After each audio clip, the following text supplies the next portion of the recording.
그러면 구체적으로 이 제반 대살론에 대해서 공부해 보도록 하겠습니다. 이 살이라고 하는 것은 흔히 말하면 크게 두 가지로 나눌 수가 있습니다. 즉, 첫 번째로는 산에서 오는 살이 있습니다. 산에서 오는 살이 있고, 두 번째는 물에서 오는 살이 있습니다.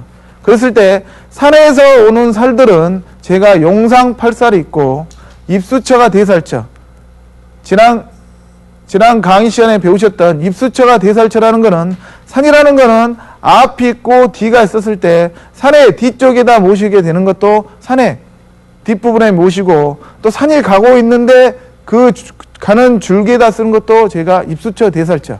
이 입수처 대살처를 쉽게 생각하신다 그러면 전기로 비유하시면 되는 겁니다. 제가 전기를 쓰기 위해서는 콘센트에다가 전기를 꽂아서 써야 되는데 전기가 콘센트에다 쓰지 않고 전기선이 오고 있는 부분에다가 제가 전기선을 만졌을 때 감전되는 것과 같이 산이라는 것은 물을 만나면 끝나게 되고, 이 끝나는 지점에다가 집이나 묘를 쓰셔야 되는 거고, 이렇게 기가 오고 있는 통로를 제가 입수처 대살처라고 그러는 겁니다. 그리고 이렇게 산에서 오는 살들은 이렇게 상곡수, 세곡수 같은 게 직선으로 오게 되면 살수가 된다. 이렇게 크게 세 가지로 나눌 수가 있는 거고요.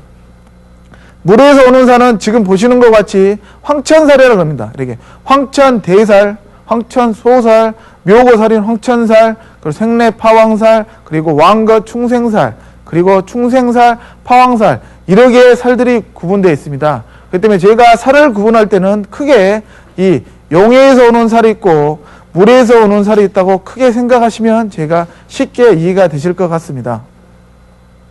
그러면 가장 무섭다는 이 용상팔살에 대해서 한번 공부해 보도록 하겠습니다. 그럼 한번 용상팔살에 대해서 한번 읽어보시면, 허다한 살이 많지만 가장 두려운 것은 용상팔살이라 하겠다. 이 살을 범하기만 하면 그 시간으로부터 재화가 일어나기 시작하여 결국 그 문중은 멸문지화를 면치 못한다. 이 용상팔 대살은 다음 시에 표현이 되어 있다. 지금 이 시라는 것은 옥룡자 비결록에 보면 이 식구가 나와 있습니다. 이 식구를 보고 이 용상팔살론에 대해서 해석을 한 건데, 저희 장익고 선생님께도 이 해석을 정확하는데 조금 어려움이 있어가지고 중국에 유명한 그 증자남씨라는 분이 한국에 왔을 때 그분에게도 물어봤다고 그럽니다. 그랬는데도 그분도 이 식구를 해석하지 못하고 있는 찰나에 제가 장익고 선생님께서도 호남의 8대혈 중에 하나인 법성포 아령도강에 가가지고 이 문구를 보고 저희가 이 용상팔살에 대해서 해석을 하셨다고 그럽니다. 그럼 이 문구는 무슨 말이냐? 주인이 아니면 10번 묘를 쓴다 하여도 10번 다 파나게 된다. 이 말인지 무슨 말이냐? 그 묘를 쓰게 되면 그 묘의 주인이 아니게 된다 그러면 이 묘는 다 파간다는 말입니다. 어떻게 보면 이 묘의 주인이 누군지 구별하기 어렵겠죠. 그렇지만 이거는 다른 말로 생각하시면, 통상 이 용상팔살이라는 거는 방금 보시는 것 같이 묘를 쓰자마자 그 시간에서부터 재화가 시작돼가지고 멸문지화를 당한다고 그럽니다. 그렇기 때문에 명상에서 이렇게 용상팔살에 걸게 된다 했을 경우에는 한 2시간에서부터 1년 안에 그 집안이 멸문지화가 되지 않으면 그 자리는 명당이 아니다 해도 맞을 정도로 이 용상팔살은 상당히 무서운 살입니다. 이 지금 주인이 아니면 10번 묘를 쓴다 하여도 10번 다 파낸다는 말은, 제가 통상 묘를 쓰게 되면 최근 들어서 묘를 쓰실 때 능선상의 묘를 쓰지 않고 비탈이나 논이나 밭에다 묘를 쓰다 보니까 묘를 쓰고 나서 집안에 안 좋은 일들이 있더라도 5년, 10년 안에 크게 나타나지 않습니다. 그러다 보니까 집안에 안 좋은 일이 생기게 되면 어떻습니까? 뭐 구술한다거나 천도제를 지내고 여러 방법을 쓰다가 마지막에 하는 방법이 묘를 이전한다 그러죠. 그렇지만 이 용상팔살이라는 거는 묘를 쓰자마자 그 시간으로부터 어떤 재화가 시작되기 때문에 묘 쓰고 나서 한 달도 되지 않아 가지고 집안에 안 좋은 일이 생긴다 그러면 일반 사람들이 어떻게 생각하겠습니까? 아, 묘를 잘못 써가지고 집안에 어떤 안 좋은 일이 생겼다, 그렇게 생각하시고 나서 그 묘를 파한다는 겁니다. 그렇기 때문에 이 말이 주인이 아니면 10번 묘를 쓴다 하여도 파간다는 말입니다. 그럼 여기서 어떤 걸 느끼셨냐? 어떤 저희가 지금까지 공부하신 수법에 의해서 제가 파고를 측정하고 자선수냐 우선수냐를 판단해가지고 제가 자양을 잡았을 때 이 법성포 아령도강에서는 자양을 하게 되면 이 합법 자양이 됩니다. 그렇지만 이 용상팔살이라는 게 걸리다 보니까 그 자리는 큰 해를 당하게 된다는 겁니다. 그걸 보고 저희가 이 용상팔살을 깨우쳤다 그럽니다. 그럼 이 예를 들어가지고 저희가 한번 공부해 보도록 하겠습니다. 그럼 이 용상팔살을 아시려면 뭐를 아셔야 되냐면 제가 동물의 방위는 이 12방위를 아셔야 된다는 겁니다. 임자는 쥐를 가리키고 개축은 소, 간이는 호랑이, 간묘는 토끼, 을지는 용, 손사는 뱀, 병호는 말, 정미는 양, 곤시는 원숭이, 경효는 닭, 신술은 개, 건해는 이렇게 대지를 나타낸다고 제가 아시면 되겠고요.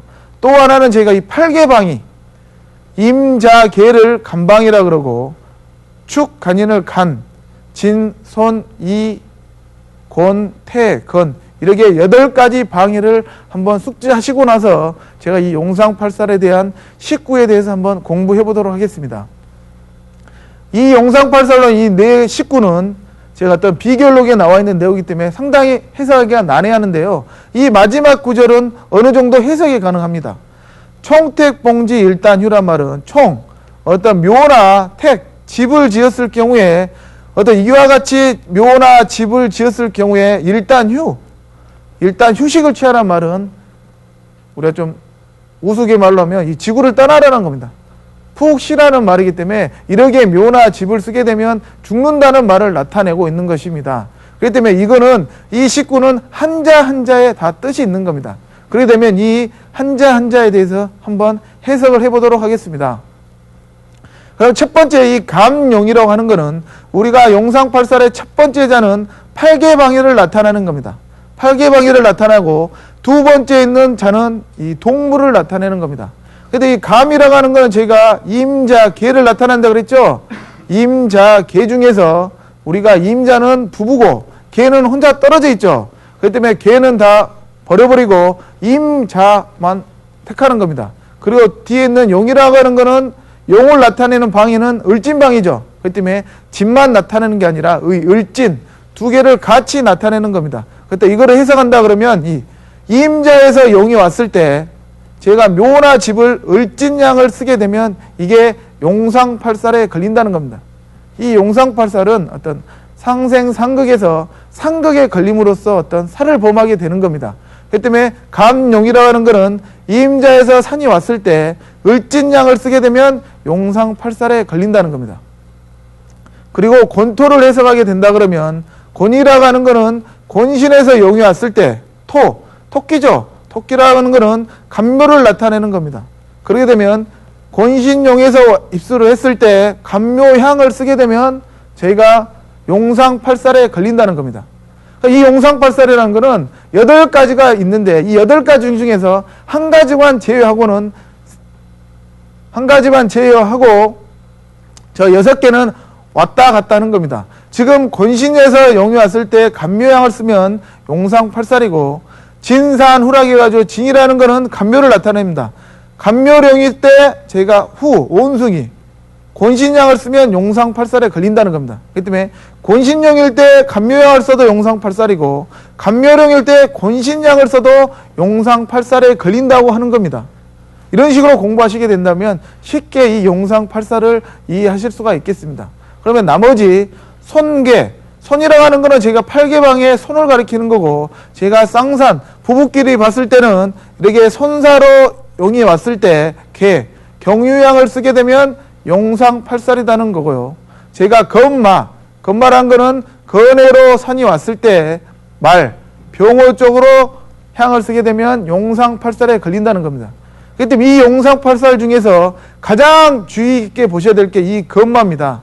최근 들어와서 어르신들이 남양을 선호하다 보니까 묘를 쓸 때도 자자호양, 병호양, 남양을 중요시 하시고 집을 구입할 때도 아파트, 남양집, 남쪽을 보고 하시는데 예전에도 설명드렸지만은 남양을 얻으려면 3대가 적선을 해야지만이 남양을 얻는다고 할 정도로 남양집을 얻기는 상당히 어렵다는 겁니다. 그렇지만 최근에 모든 사람이 남양을 원하다 보니까 집들을 다 남양집을 짓고 묘도 남양을 하다 보니까 어떤 살들이 걸릴 수가 있습니다. 그랬을 때 산이 건해죠. 건해라는 거는 북서쪽에서 산이 오고 있을 때 병호양을 쓰게 되면 이 용상팔살에 걸린다는 겁니다. 그리고 태사두, 태라는 거는 경유에서 산이 왔을 때 사, 뱀, 손사로 향을 쓰면 용상팔살에 걸린다는 거고요. 또 하나 간호, 간호라는 거는 간인에서 용이 왔을 때 저희가 호랑이인 간인양, 우리가 산이 이렇게 간인에서 오고 있는데 간인양을 쓸 수가 없겠죠. 이 말은 무슨 말이냐면 제가 공부를 하다 보면 이렇게 산이 오고 있는 방향을 보고 묘나 집을 썼을 때 용상팔살과 버금가는 살을 범하게 된다는 겁니다. 그렇기 때문에 저희가 산이 오고 있는데 우리가 말하는 입수처, 산의 뒷부분이나 이런 산이 오고 있는 부분에다가 제가 묘를 산이 오는 쪽을 보고 묘를 쓰게 되면 용상팔살에 버금가는 살을 범할 수가 있는 거고, 제가 집에서 잠을 자실 때도 어떻습니까? 산이 오는 방위를 기준으로 했을 때 산이 오는 방위에다가 머리를 두고 자셔야지, 이렇게 산이 오는 방위에다가 다리를 두고 자시면 이렇게 큰 피해를 당할 수가 있고, 어떻게 보면 꿈자리가 안 좋다든가 가위에 눌릴 수가 있다는 겁니다. 그러면 이저라는 거는 팔계에서 제가 병호를 가리키는 거고, 병호에서 영이 왔을 때 대지인 건의 양을 쓰게 되면 이 용상팔살에 걸린다는 겁니다. 이렇듯 용상팔살이라는 거는 이 8가지 살이 있는데 그 부분에 이 식구를 해석해야 된다면 한자 한자의 뜻이 있다는 거죠. 감, 팔계방이 동물을 가리킨다. 그 때문에 감령건토 진산후, 송계건마 태사두, 간호 이저 위살료, 총택봉지 일단유, 이 식구를 아시면 제가 이 용상팔살에 대해서 피하실 수가 있다는 거고, 이 용상팔살은 지금까지 배우셨던 파고를 보고 자양을 측정하는 그 방법보다는 더 우선이 돼야 된다는 것을 한 번 더 말씀드리겠습니다. 그럼 이 용상팔살을 어떻게 측정을 하는가? 지금 보시는 이 산이 뒤에서 오고 있죠. 이 오고 있는 방이, 이 산이 이쪽 방위로 오고 있다. 그랬을 경우에 제가 집이나 묘를 쓰려는 자리에서 나경을 놓고 이 산이 무슨 방위로 오는가를 제가 나경으로 측정을 하는데, 나경으로 측정할 때는 1층부터 9층까지가 있는데 이 용을 측정할 때는 제가 4층을 보고 측정한다는 겁니다. 뭔 말인지 이해가 되시죠? 묘나 집을 쓰려는 자리에서 산이 오는 방위를 쳐다보고 제가 나경의 4층을 보고 제가 측정을 한다는 겁니다. 이거를 엄밀히 말하게 된다면 용상팔살을 보실 때는 도두일절용을 본다 그럽니다. 도두일절용이라는 건 무슨 말이냐? 지금 그림에서 보시면 저희가 자세히 보지 않으면 산은 이 뒤에서부터 이렇게 일자로 오고 있는 것 같지만은 제가 자세히 보면 산은 이렇게 꾸불꾸불 오고 있는 겁니다. 이렇게 명당이라는 거는 산이 올 때 위랍니다. 산이 뱀과 같이 꾸불꾸불 오고 있다는 겁니다. 이렇게 꾸불꾸불 왔을 때 제가 이렇게 묘 쓰려는 자리에 바로 뒤에 있는 첫 번째 있는 이 선, 이게 제가 도두 1절이라 그럽니다. 그리고 이 두 번째를 도두 2절, 그리고 세 번째를 도두 3절, 4절 이렇게 하는 거기 때문에 제가 용을 판단할 때는 이 묘나 집을 쓰려는 자리 바로 뒤에 있는 이 도두 1절용을 저희가 측정한다고 생각하시면 되겠습니다. 자, 이런 부분은 이렇게 용상팔살에 있는 식구를 외우셔도 되는 거고요. 아니면 나경에 보시면 나경의 1층에 이 용상팔살론이 나와 있다는 겁니다. 지금 보시면 나경의 1층이 나와 있죠. 이렇게 했을 때 임자계 해가지고 1층에 보면 진이라고 써져 있죠.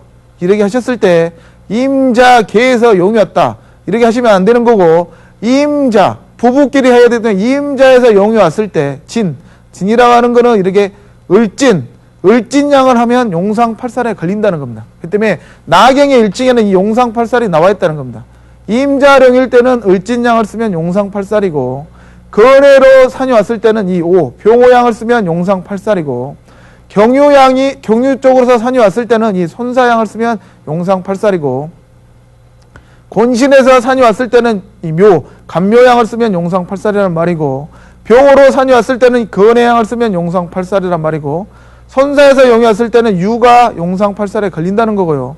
간묘에서 용이 왔을 때는 이 곤신, 그리고 간인에서 용이 왔을 때는 이 임방해로 쓰게 되면 용상팔살에 걸린다고 나경의 1층에도 나와 있고 이렇게 19에도 나와 있다는 겁니다. 그 때문에 우리가 한 번 더 생각을 해 보셔야 된다는 겁니다.